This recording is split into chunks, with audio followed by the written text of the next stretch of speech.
The Oscar goes to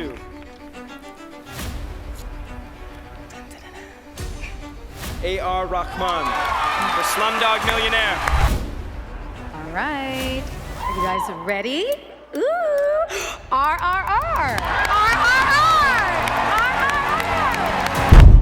क्या तुम्हें पता है कि इटली ने 14 ऑस्कर अवार्ड्स जीते हैं अब तक और फ्रांस ने 12 और इजराइल की मूवीज 10 टाइम्स नॉमिनेट हो चुकी है in best international film feature की कैटेगरी में और इसी कैटेगरी में इंडिया की बस 3 फिल्में नॉमिनेट हुई हैं। लेकिन इंडियन फिल्म इंडस्ट्री के लिए इससे भी ज्यादा शर्म की बात यह है कि India most number of movies हर साल प्रोड्यूस करता है।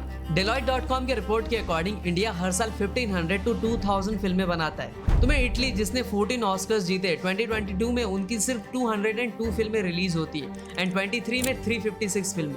दूसरी तरफ फ्रांस जिसने अब तक 12 ऑस्कर्स सिक्योर कर लिए, वहां पर भी सिर्फ 200 से 300 फिल्में हर साल बनती है एंड 23 में वहां पर 298 फिल्में रिलीज हुई। और एक साल तो ऐसा भी था जब इंडिया की तरफ से किसी भी फिल्म को ऑस्कर के लिए भेजा ही नहीं गया। इंडिया के टॉप मोस्ट मास हीरो सलमान खान कहते हैं कि ऑस्कर हमारा अवार्ड नहीं है, ऑस्कर उन लोगों का अवार्ड है, हमारी फिल्मों का वहाँ पर क्या काम। राजा मौली के आरआरआर को जब ऑस्कर के लिए भेजा जाता है तो उस पर तम्मा रेड्डी जैसे डायरेक्टर्स एलिगेशंस लगाते हैं कि अरे उन्होंने तो 80 करोड़ खर्च कर दिया, ऐसे पैसे खर्च करके तो कोई भी ऑस्कर खरीद सकता है, जबकि आरआरआर वालों ने सिर्फ 8.5 करोड़ खर्च किए थे। दूसरी तरफ लगभग 400 to 450 डॉलर के इस चमचमाती अवार्ड पर कई बार इनजस्टिस, फेवरेटिज्म और स्कैंडल्स के एलिगेशंस लग चुके हैं। लेकिन क्यों आज तक बेस्ट इंटरनेशनल फीचर फिल्म का ऑस्कर अवार्ड इंडिया नहीं जीत पाया? क्या इसमें हमारे फिल्म मेकर्स का फॉल्ट है या फिर फिल्म फेडरेशन ऑफ इंडिया का फॉल्ट, या फिर ऑस्कर वाले सच में ही एक सेट ऑफ नैरेटिव और सेट ऑफ सिनेमा और कंट्री को ही अवार्ड देती है? So why India sucks in Oscar, सब कुछ डिटेल में जानेंगे आज के इस वीडियो में।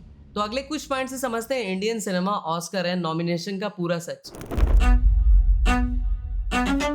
1929 वो साल था जब ऑस्कर नाम की इस अवार्ड की शुरुआत होती है और 1956 वो साल होता है जब ऑस्कर ने officially best foreign language film की कैटेगरी को अनाउंस किया था। हर कंट्री के मेकर अपने फिल्म को इस कैटेगरी के लिए सबमिट करते हैं और ऑस्कर मिलने की उम्मीद करते हैं। अब देखो 1956 में ये कैटेगरी अनाउंस होती है और 1957 ही वो साल होता है जब इंडिया भी दावा ठोकती है अपनी फिल्म मदर इंडिया से। ये फिल्म रिलीज होती है और इस फिल्म को इंडिया की तरफ से ऑस्कर के लिए भेजा जाता है। ये फिल्म नॉमिनेट भी होती है बट सिर्फ एक पॉइंट की वजह से एक इटालियन फिल्म नाइट्स ऑफ कैबिरिया से हार जाती है। 1957 से लेकर 2024 तक ऑस्कर के लिए इंडिया की तरफ से 57 मूवीज को भेजा जाता है, जिसमें से 35 मूवीज बॉलीवुड की होती है, 10 तमिल सिनेमा की, 4 मलयालम, 3 मराठी, 2 गुजराती, 2 बंगाली, 1 आसामी और आज के टाइम की one of the biggest film industry Telugu industry से भी एक फिल्म को ऑस्कर के लिए भेजा जाता है और वो फिल्म होती है स्वाति मुथियम।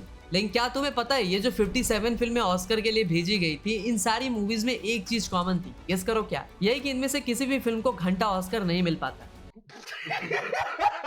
चलो कोई बात नहीं, ऑस्कर नहीं मिला बट ऑस्कर के लिए बस नॉमिनेट भी 3 मूवीज ही हुई थी, मदर इंडिया, सलाम बॉम्बे एंड लगान। और ये तो कुछ भी नहीं है, तुम्हें जानकर शौक लगेगा कि 2003 में कोई इंडियन फिल्म को ऑस्कर के लिए भेजा ही नहीं जाता है क्योंकि सेलेक्टर्स को लगता है कि उस साल कोई ऑस्कर में भेजने लायक फिल्म इंडिया में बनी ही नहीं। मतलब हर साल हम 2000 से ज्यादा फिल्में प्रोड्यूस कर रहे हैं और उनमें से एक भी फिल्म ऐसी नहीं है जो ऑस्कर में भेजने लायक हो। ये तो बहुत ही शर्म की बात है इंडियन सिनेमा के लिए। ये तो कुछ भी नहीं है, आगे बहुत सी शर्मनाक बातों पर भी हम बात करेंगे जिसे जानकर आपके भी दिमाग का भरोसा हो जाएगा। और अगर मैं सारी कैटेगरीज को कंबाइन करके बताऊं तो अब तक 21 नॉमिनेशंस मिले हैं इंडियंस को, जिनमें से 10 बार इंडियंस को ऑस्कर मिला है। बट इन 10 ऑस्कर्स में से 7 ऑस्कर्स इंडियंस को मिले हैं किसी फिल्म के लिए नहीं बल्कि इंग्लिश मूवी में काम करने की वजह से। जैसे ए आर रहमान और रसूल पोगटी को एक ब्रिटिश फिल्म स्लमडॉग मिलियनेयर के लिए साउंड मिक्सिंग बेस्ट ओरिजिनल का ऑस्कर मिलता है और रहमान और गुलजार को बेस्ट ओरिजिनल सॉन्ग के लिए भी ऑस्कर मिलता है, वो भी सेम फिल्म स्लमडॉग मिलियनेयर के लिए ही। और ए आर रहमान इंडिया के इकलौते ऐसे शख्स है जिन्हें एक से ज्यादा ऑस्कर्स मिला है इंडिया में। बट जो ऊपर मैंने रसूल पोगटी का नाम लिया, उनको ऑस्कर तो मिला बट ऑस्कर मिलने के बाद उनको बॉलीवुड में काम मिलना ही बंद हो गया। इसके बारे में भी हम आगे बात करेंगे बट उससे पहले हम बात करेंगे कि कभी भी आज तक बेस्ट इंटरनेशनल फिल्म की कैटेगरी में इंडिया को ऑस्कर मिला क्यों?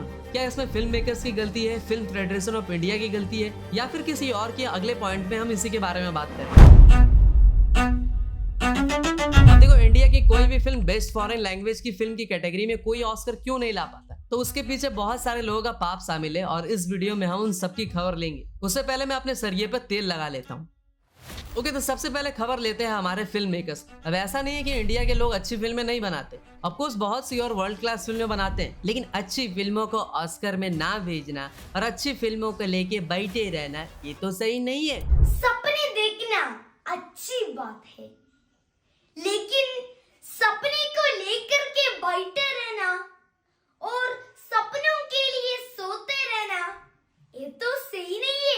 ऑस्कर नहीं मिलता एक अच्छी फिल्म बनाने के बाद भी सारे एफर्ट्स करने पड़ते हैं ऑस्कर जीतने के लिए, बट इंडियन फिल्म मेकर्स को घंटा इंटरेस्ट ही नहीं होता है ऑस्कर में। एग्जाम्पल के लिए एक तेलुगु फिल्म मेकर ने आम नाम की एक फिल्म बनाई और जिसने वो फिल्म देखी उसने कहा कि समझ में तो कुछ नहीं आया लेकिन देखकर अच्छा लगा, ये फिल्म तो ऑस्कर डिजर्व करती है। जोक्स अपार्ट, लेकिन सच में इस मूवी के प्रोड्यूसर ने मूवी को ऑस्कर के लिए सबमिट ही नहीं किया क्योंकि एप्लीकेशन की फीस कुछ लगभग 1 लाख थी। और यही नहीं, ऐसा बहुत सारे इंडियन फिल्म मेकर्स हैं जो अपनी फिल्म को बस इसलिए ऑस्कर में नहीं भेजना चाहते क्योंकि उनको लगता है कि ऑस्कर में भेजने के लिए उन्हें 20-30 करोड़ एक्स्ट्रा खर्च करने पड़ेंगे। देखो, अब जो छोटे मोटे प्रोड्यूसर्स हैं उनका तो समझ में आता है, लेकिन जो बड़े प्रोड्यूसर्स हैं उनके लिए तो मैं यही कहूंगा कि कुछ पैसे लगाकर आप अपनी फिल्मों को ऑस्कर में भेज दिया करो भाई। और अगर कोई फिल्म मेकर ऑस्कर जीतने के लिए सच में डेडिकेटेड और लालायित होता है और एक वर्दी फिल्म बना भी देता है, बट फिर भी 90% चांसेस है कि उस वर्दी फिल्म को FFI यानी फिल्म फेडरेशन ऑफ इंडिया वाले ऑस्कर के लिए अपनी तरफ से भेजेंगे ही नहीं, क्योंकि अशोक पंडित जो कि Indian film and television director association के हेड है, वो कहते हैं कि FFI का ऑस्कर को लेकर जो एटीट्यूड है वो काफी कैजुअल। FFI के मेंबर्स कभी भी सीरियसनेस के साथ ऑस्कर के लिए मूवी सेलेक्ट ही नहीं करते, वो चीजों को फॉर्मेलिटी की तरह से करते हैं। और यही रीजन है कि इंडिया की 21 मूवी प्लेगरिज्म की वजह से ऑस्कर में रिजेक्ट हो जाती है। मेजर एग्जांपल है बर्फी एंड गली बॉय। और राइटर डायरेक्टर दूसरी तरफ कहते हैं कि हमारे पास कोई एक्सपीरियंस जूरी मेंबर्स ही नहीं है जिनको इंटरनेशनल सिनेमा का नॉलेज और जो वर्दी फिल्म को सेलेक्ट कर सके। और अगर अच्छे सेलेक्टर्स ही नहीं होंगे तो अच्छी फिल्में भी सेलेक्ट नहीं होंगी, और अगर अच्छी फिल्में सेलेक्ट नहीं होंगी तो ऑस्कर क्या प्रधान जी का लौकी भी नहीं मिलेगा इन्हें। और हमारे FFI के कुंभकर्णों ने फिल्म सिलेक्शन में इस बार भी बहुत बड़ी वाली गलती की। तो हुआ ये कि FFI के पास काफी फिल्में सबमिट हुई थी ऑस्कर सिलेक्शन के लिए, जैसे कि किल एनिमल, कल्कि, Hanuman, Laapataa Ladies and All We Imagine as Light and the Chhota Bheem. अब मुझे पता है कि ये नाम सुनकर तुमको भी झटका लगा होगा। Wow, what a piece of art! क्या फिल्म है ये, तो फ्रेंच सिनेमा है। इस फिल्म को तो ऑस्कर में जाना चाहिए। ऑस्कर क्या होता है? कहाँ है इस फिल्म के डायरेक्टर?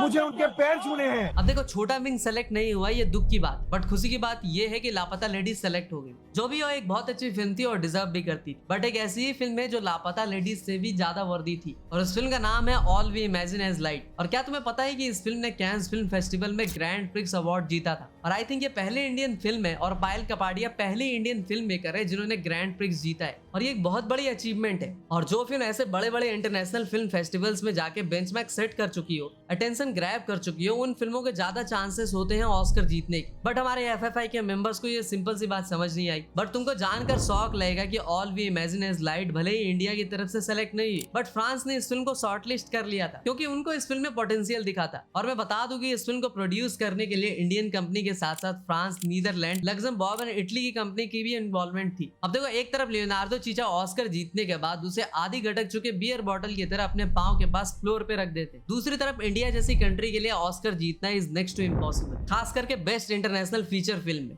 बट इटली और फ्रांस जैसी कंट्रीज के पास दुनिया भर के ऑस्कर्स, तो वो ऐसा क्या करते हैं जो इतने ऑस्कर्स वो आज तक जीत पाए? क्या है उनका सीक्रेट फॉर्मूला ऑस्कर जीतने के लिए? अब उस पर बात करते हैं। बहुत सारे लोगों को लगता होगा ऑस्कर बहुत ही अनप्रेडिक्टेबल अवार्ड्स हुए, तो ऐसा कुछ भी नहीं है, बहुत ही इजीली प्रेडिक्ट किया जा सकता है कौन सी मूवी को ऑस्कर मिलने के ज्यादा चांस है, क्योंकि ऑस्कर में एक पैटर्न फॉलो होता है और अगर हम उस पैटर्न के अकॉर्डिंग मूवी सेंड करें तो जीतने के ज्यादा चांसेस रहते हैं। फॉर एग्जाम्पल 92% मूवीज जिनको ऑस्कर मिला है वो ज्यादातर ड्रामा मूवीज ही होती है, बाकी जॉनर्स की मूवीज को कम प्रेफरेंस मिलता है। और अगर तुम्हें लग रहा है कि ऑस्कर वाले बेस्ट मूवीज को ऑस्कर देते हैं तो तुम गलत हो। क्या बात कर रहे हैं?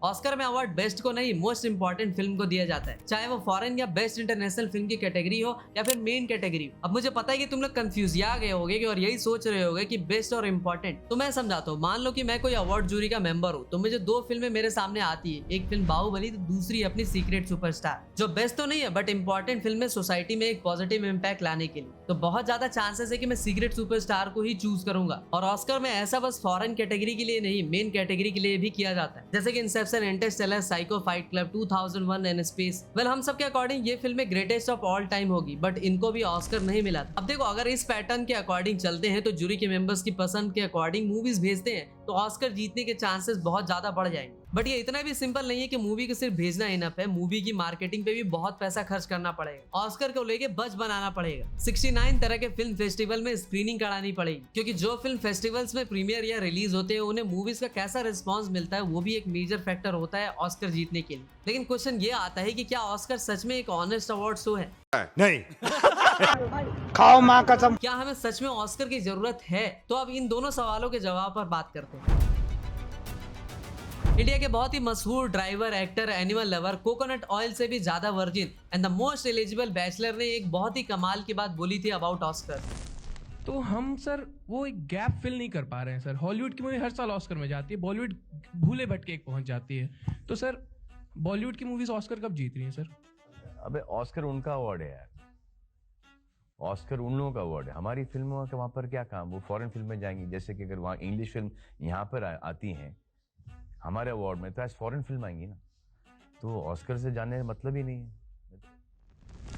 अब सलमान खान की ये बात सुन के बहुत से लोग ऑफेंड हो गए और उनसे हेट करने लगे, बट भाई की बात बिल्कुल ही सही है, क्योंकि वो उनका अवार्ड शो है, उनकी फिल्मों को ज्यादा प्रेफरेंस मिलती है। बस उन्होंने अपने उस अवार्ड शो में एक कैटेगरी ऐड कर रखी है इंटरनेशनल मूवीज के लिए, जिसमें हॉलीवुड मूवीज को छोड़ के बाकी सारी कंट्रीज की मूवीज आपस में कम्पीट करती है। और उस कैटेगरी में ऑस्कर जीतना बहुत ही डिफिकल्ट होता है, क्योंकि बहुत सी कंट्रीज के लिए एक सिंगल नॉमिनेशन मिलना भी एक ड्रीम है। ऊपर से कई बार ऑस्कर जूरी पर एलिगेशंस लगे हैं कि वो पक्षपात, बोले तो फेवरेटिज्म या पार्शियलिटी करते हैं, फिर चाहे 90-30 का नॉर्मल सीनियर का अवार्ड हो या फिर #ऑस्कर सो व्हाइट मूवमेंट हो। अब क्वेश्चन ये आता है कि ऑस्कर जीतने से क्या सच में लाइफ बदल जाती है? तो इसको अगर इंडियंस के पर्सपेक्टिव से देखो तो एक रसूल पोकोटी नाम के आर्टिस्ट, जिनके बारे में हमने जिस बात भी किया, उनको ऑस्कर तो मिला, लेकिन ऑस्कर मिलने के बाद उनके हिंदी सिनेमा में काम मिलना बंद हो गया। और लास्ट ईयर जो अपनी एलिफेंट विस्परर को ऑस्कर मिली, तो तुम में से कितने लोगों को उस मूवी के डायरेक्टर और कास्ट का नाम मालूम? किसी को मालूम नहीं होगा, but last year Naatu Naatu को जो ऑस्कर मिला था उसके बारे में सबको पता होगा, क्योंकि बिना ऑस्कर जीते भी वो सॉन्ग काफी पॉपुलर था। तो अब बताओ, क्या तुम्हें सच में लगता है कि एक अवार्ड तुम्हारा करियर चेंज कर सकता है? And I think pre social media के एरा में ऑस्कर की सच में इंपॉर्टेंस थी, बट आज सोशल मीडिया के जमाने में कोई इंडस्ट्री को पॉपुलर होने के लिए ऑस्कर की जरूरत नहीं है। मेजर एग्जांपल है RRR, जिसने अपने कंटेंट के दम पे ग्लोबली एक्लेम हासिल किया। इवन जेम्स कैमरून, स्पिलबर्ग और भी कई सारे बड़े नाम हैं